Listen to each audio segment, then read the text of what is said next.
죽창과 몽둥이, 괭이와 삽으로 천막 안의 나 환자들을 공격했으며 급기야 천막에 석유를 붓고 불을 질러 모두 태워 죽이려 시도했습니다.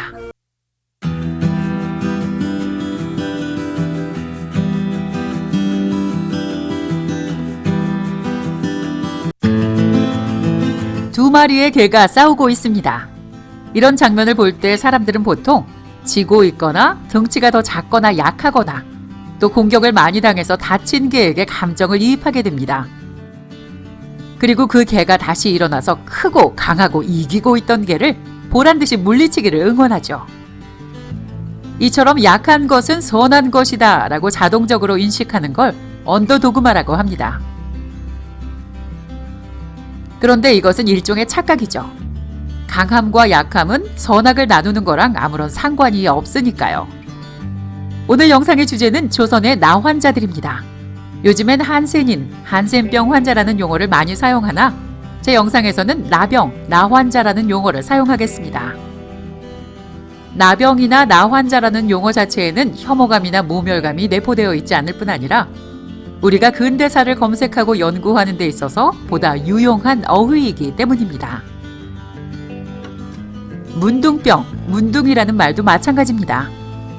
나병과 나 환자에 대한 순 우리말 낱말일 뿐 역시 혐오의 의미를 품고 있지 않다고 생각합니다. 따라서 영상 내에서 필요에 따라 사용될 것입니다.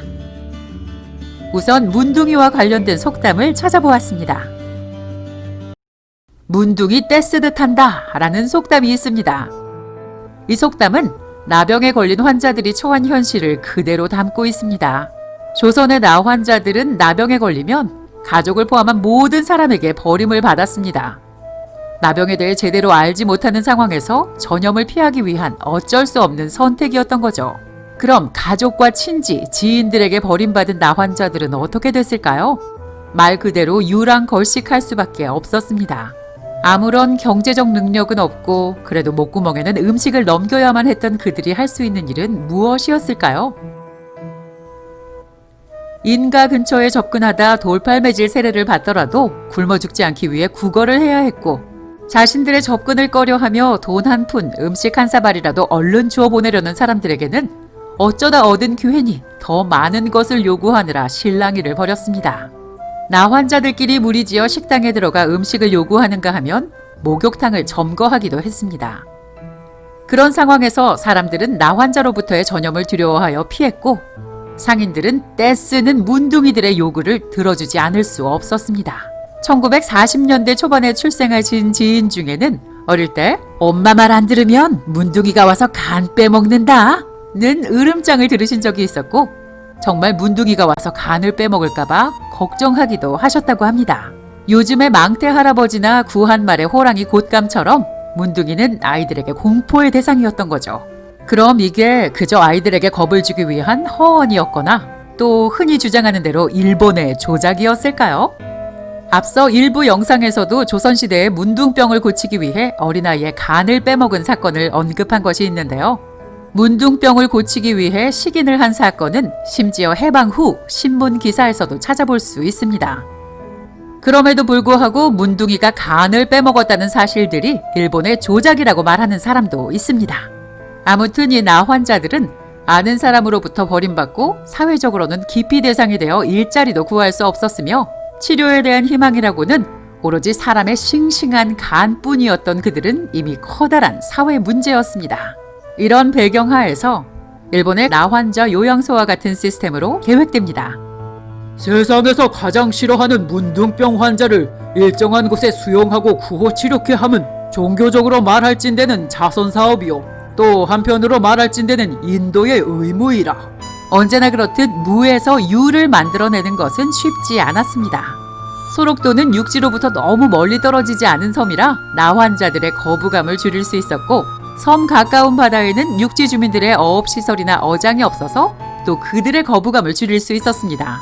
게다가 기후가 온난하여 나 환자 치료에 적합하였기 때문에 선택이 되었습니다. 당시 소록도에는 원주민 부락이 3곳 있었는데 조선 총독부는 이 중 한 부락 19만 6,042평을 매수하고 원주민들을 이주시켰습니다. 부락에는 원주민들이 살던 집과 농사짓던 밭이 있었는데 증세가 가볍고 활동이 가능한 환자들은 밭을 일구거나 가축을 키우는 노동을 하도록 계획하였습니다. 원장 1명, 의원 1명, 서기 1명, 약제사 1명, 간호인 4명의 직원들, 그리고 그들의 가족을 포함해 27명의 일본인들이 소록도에 거주하게 됩니다. 그리고 전에는 없던 전신, 전화, 우편 등 통신 시스템을 갖추게 됩니다. 병실은 부부병실, 남자병실, 여자병실, 전염병 격리실로 구분하였는데 전염병 격리실은 나 환자들이 콜레라, 장티푸스 등 일반 전염병에 걸렸을 경우 사용할 목적이었습니다. 나 요양소는 크게 환자들이 거주하는 유독지대와 직원들이 거주하는 무독지대로 구분되어 철조망을 둘러 통행을 차단했습니다. 치료시설을 갖춘 병원은 유독지대와 무독지대의 중간에 위치해 있었고 인근 지역이나 가까운 육지에 사는 일반인들도 일본의 의료진이 있는 이 병원을 이용하기 위해 찾아왔었다고 합니다. 병원 시설 중에는 나 환자들을 위한 목욕실도 있었는데 목욕실에서 사용한 물은 바다로 직접 버리지 않고 일정한 곳에 모아 소독 처리를 한 후에 버리게 하여 주변 지역을 오염시키지 않도록 신경을 썼습니다. 소록도 나 요양소 설립 당시 조선의 나 환자 수는 정확하지는 않지만 5천여 명으로 추산되었습니다. 그런데 최초 입소 인원은 90명이었죠. 그건 시설 수용 인원의 한계 때문이었는데요. 조선 총독부가 길거리에 배회하는 문둥병자들을 일소하기 위해 소록도로 강제 격리시켰다는 말을 그대로 적용한다면 왜 수용 인원이 90명밖에 안 되었는지 생각해보지 않을 수 없습니다. 조선인들도 모두 기피하는 혐오스러운 문둥병자들을 사회의 길거리에서 쓸어내는 것이 그들의 목적이었다면 왜 더 많은 나 환자들을 한 번에 소록도로 보내 격리시키지 않았을까요? 소록도 나 요양소가 운영되기 시작하고 얼마 지나지 않아 전염성이 없는 경증 환자들은 나병을 완치하고 고향으로 돌아가게 됩니다. 이런 일들은 나병을 앓고 있던 소록도 밖의 나 환자들에게는 희망의 소식이 됐습니다. 나 환자들은 본인들도 병을 고칠 수 있기를 바라며 소록도로 모여들거나 관청에 몰려가 소록도로 보내줄 것을 읍소하기도 했습니다. 한편 비록 나병을 완치하고 집으로 돌아간 환자들이 있었지만 환영을 받은 건 아니었습니다. 소문이 나면 집안의 혼사길이 막혀버리기 때문이었습니다. 아무튼 소록도의 수용 인원이 매년 증가하게 되자 점점 더 많은 토지가 필요했습니다. 그러나 소록도는 무인도가 아니었고 결국 원주민들의 토지를 매수해야 됐겠죠. 그래서 1926년 토지 수용을 위해 농민들과 협상을 시작합니다. 그런데 토지의 수용을 거부하는 농민 1000여 명이 경찰을 포위하고 폭행을 해서 경찰 10수명이 중경상을 입는 소요가 발생합니다. 이 즈음하여 소록도의 나 환자들을 위한 학교도 건축이 완공됩니다. 학교는 어린 학생 나 환자들에 대한 교육을 실시함과 동시에 매년 봄이면 환자들이 참여하는 운동회를 개최하고 생산물 품평회를 열어 외부인과 나 환자들이 어울려 건전하게 교류할 수 있는 중심 장소로서의 기능을 하기도 했습니다. 그러나 소록도도 역시 사람 사는 곳이었고 범죄가 발생했습니다. 그러니 당연히 이들을 처벌하고 격리할 필요성으로 인해 소록도에는 나 환자 범죄자를 위한 특수 형무소가 만들어지기도 합니다.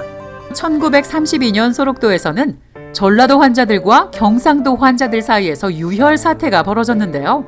차별을 받는다고 느낀 경상도 출신들이 어느 날 저녁 전라도 출신 환자들의 방에 곤봉을 들고 가 난투를 벌여 중경상자 14명이 발생하였습니다.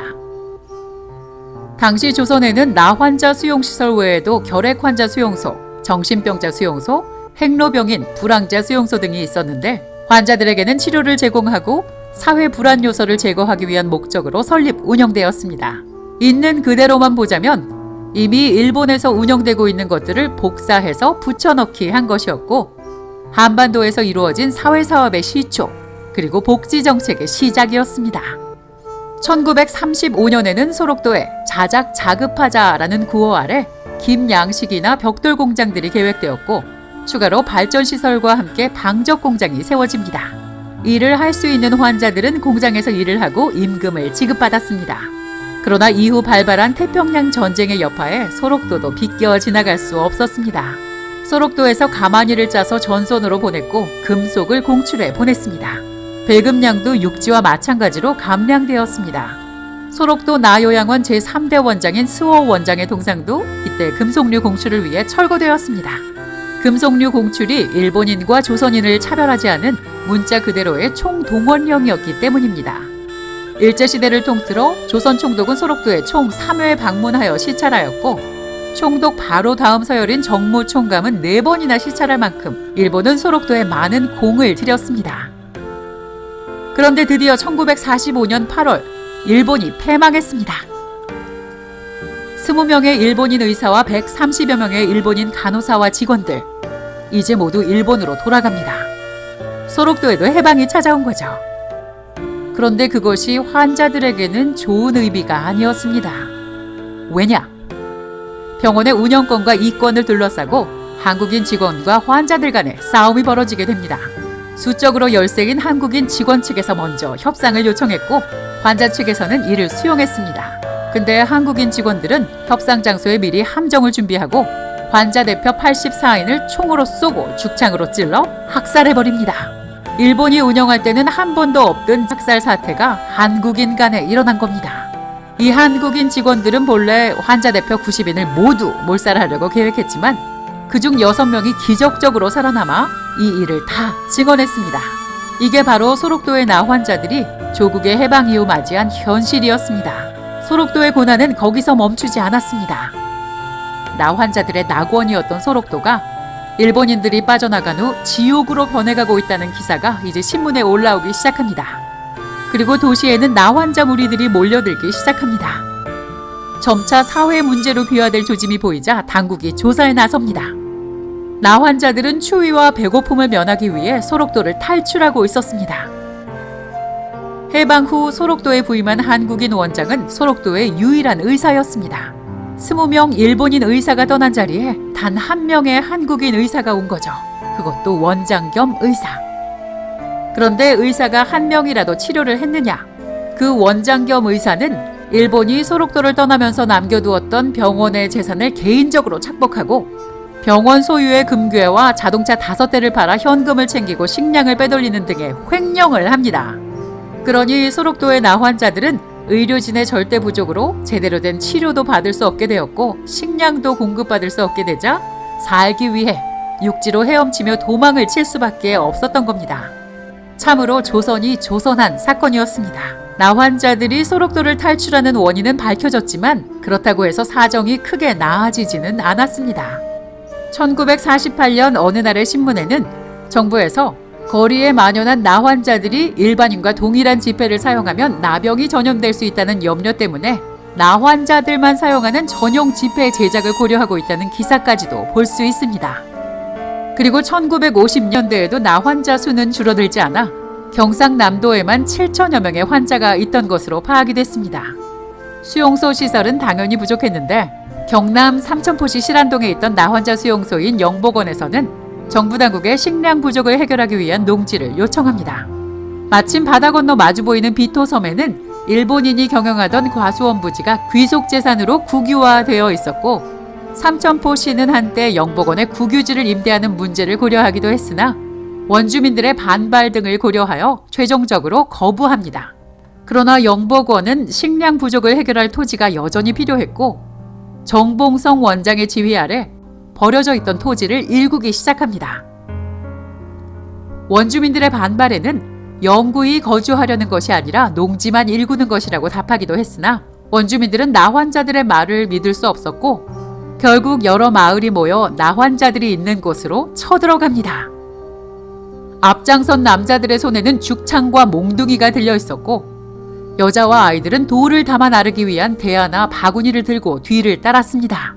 먼저 고지를 점령하고 돌팔매를 시작한 원주민들에게 나환자들도 대적해봤지만 손가락이 문드러진 몽당손으로는 쉽지 않았습니다. 두 번째로 이루어진 포위 공격에 나환자들은 버틸 수가 없어 백기를 들고 항복하지만 원주민들은 이에 개의치 않고 더욱 더 강하게 공격을 했습니다. 그리고 나환자들은 후퇴 끝에 천막 안으로 모여들었으나 원주민들은 천막을 무너뜨린 채 죽창과 몽둥이, 괭이와 삽으로 천막 안의 나환자들을 공격했으며 급기야 천막에 석유를 붓고 불을 질러 모두 태워 죽이려 시도했습니다. 불타는 천막 안에서 간신히 빠져나온 환자는 나오자마자 죽창에 찔리고 몽둥이에 뼈가 부러졌으며 용케 바닷물에 뛰어든 사람이 있더라도 원주민들은 배를 타고 쫓아갔습니다. 어둠이 내리기 시작하자 경찰이 도착하고 원주민들도 물러갔으나 공포에 질린 나 환자들은 경찰이 어떤 태도를 보일지 몰라 계속 숨죽여 있어야 했습니다.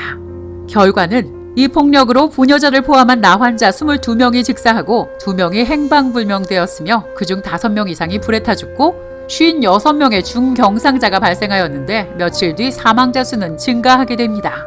나 환자들을 학살한 비토섬 원주민들에게는 1심에서부터 가벼운 처벌이 내려졌고 2심과 3심을 거치며 대부분 집행유예의 처분을 받게 됩니다.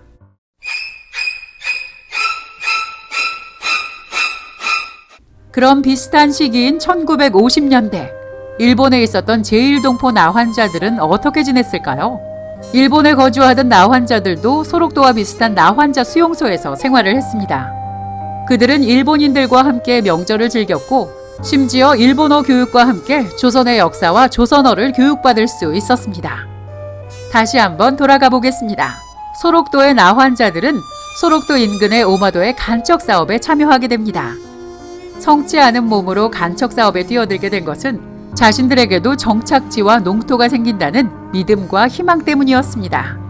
나 환자들의 허망한 꿈이 아니라 정부가 이들에게 농토를 나누어 주기로 약속을 했기 때문에 이들은 맨손으로 흙을 퍼담아 수레로 운반해 바다를 메꿔가며 미래에 대한 꿈을 이뤄갔습니다.